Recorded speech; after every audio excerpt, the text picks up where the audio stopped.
பள்ளியாடியில் online செயலி பழக்கத்தின் மூலம் என்ஜினியரை தாக்கி பணம் மற்றும் செல்போன் பறிப்பு.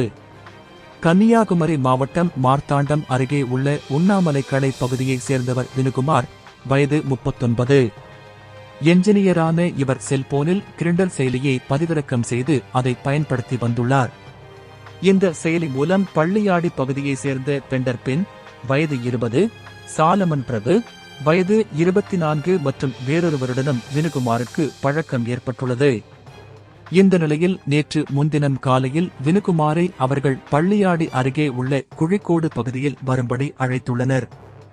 அதன்படி வினுகுமாரும் அங்கு சென்றுள்ளார். அப்போது அவர்கள் திடீரென வினுகுமாரிடம் இருந்த செல்போனை பறித்து அவரை கம்பியால் தாக்கியதுடன் அவரது சட்டை பையில் இருந்த 1000 ரூபாயையும் எடுத்துவிட்டு தப்பிச் சென்றனர்.